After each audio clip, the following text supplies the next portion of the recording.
So it's with great pleasure I introduce to you a Guardian journalist, Zoe WIlliams. We can give her a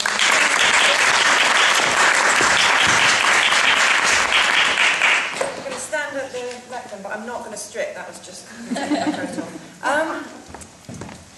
I'm going to talk about, because I'm not a teacher, as some of you may have noticed, I'm going to talk more about sexism in wider society and how that's changed over the past 20 years, certainly in the 20 years I've been working. When you pick up news stories now, it's really interesting how to kind of try and imagine them happening in 1994. So there was a story last year about Glasgow University in which the women were, when girls spoke, the guys started shouting "shame, woman," because they were speaking. And that, you know, that would never, ever have happened in 1994. The idea that educated young men would make a disparaging remark about a woman for having an opinion, it just would have been like, making a racist remark in public. And that has completely changed. You know, the situation with Dapper Laughs, that idiot rapist. No, maybe he isn't a rapist. The situation with him would never have happened. You would never have got a mainstream television programme actually commissioning a sexist comedian. Not because of political correctness, I don't think, but because it just wasn't funny. So the idea that that stuff was amusing would have been it would have looked very old-fashioned and very bigoted. And that would have, and you wouldn't have had to have the conversation about why you didn't do it. You just wouldn't do it. And that, I think, is across the piece. You constantly see a kind of fermenting nastiness between men and women, which is given a kind of platform in mainstream media.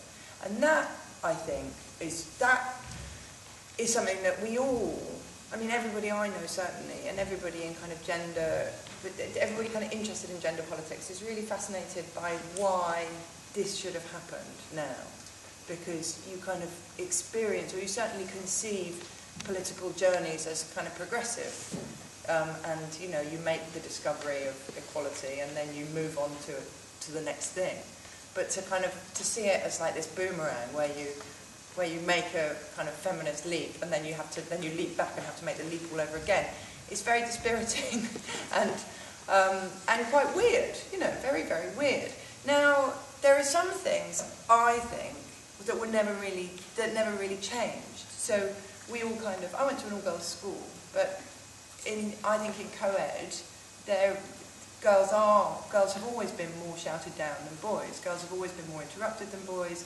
It's when you get out into the world and you watch current affairs, women are always interrupted by presenters, men are always gone too first. It's just taken as given that a woman is going to say an obvious thing that you probably know, and a man is going to say a sensible thing that will help. And that is true, I think, in schools and in life and in meetings and in, you know, corporations and in the public sector. And I think that kind of thing, not as much progress as we thought was ever made with that. So the fact that still happens is just a kind of failure of not kind of challenging it in every instance.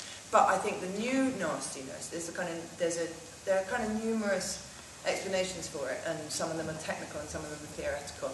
The new unpleasantness is, there's a line, which I'm not sure if I agree with, but I think is worth considering, that it's just a kind of neoliberal manifestation. You know, when you've got a kind of political environment in which kind of humanity is completely erased from all your transactions, in which everything is really transactional.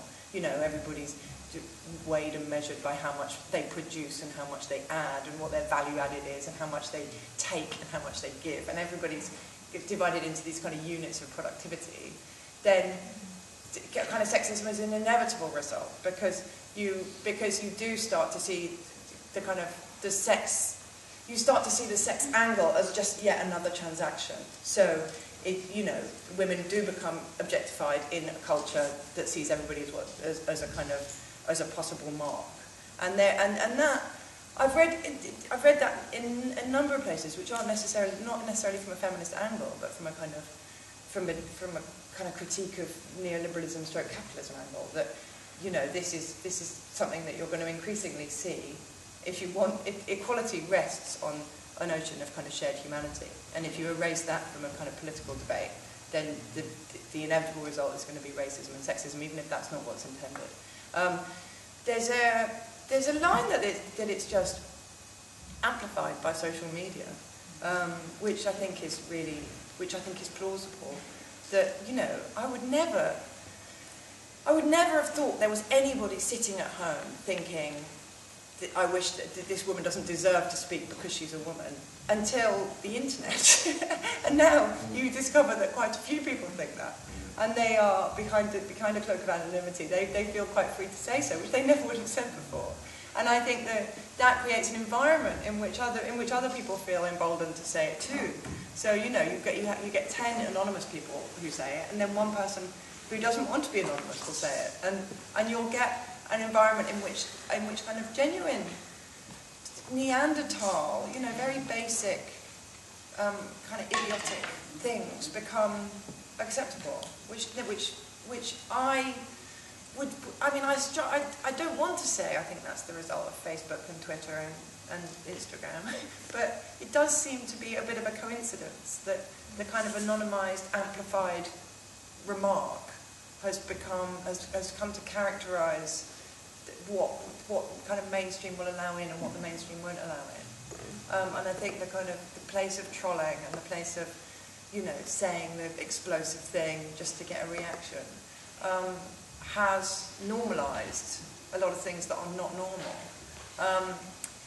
The flip side to that is that obviously those same media mechanisms have allowed people to kind of gather together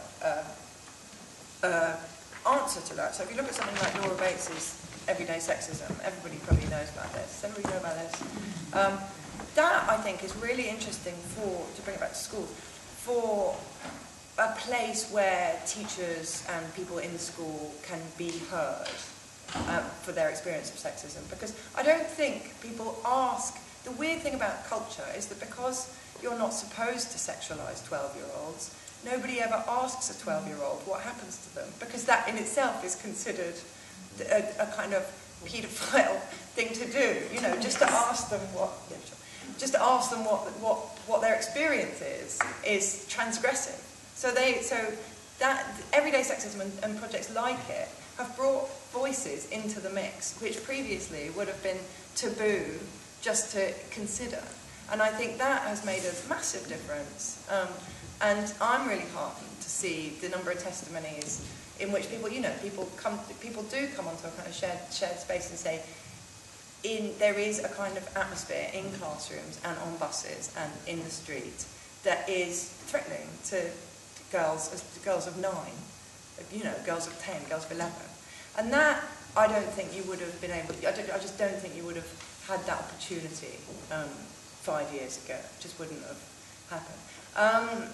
How you translate this into kind of action, I mean, I think is kind of through all the things that people would recognise from second wave feminism, you know, having awareness groups, having feminist groups in schools, having the conversation, making it, just challenging every sexist thing you hear. That's this stuff, we haven't lost the muscle memory of knowing how to fight this, but what I think we might have lost, or we might need to recover, is the awareness of how urgent the fight is.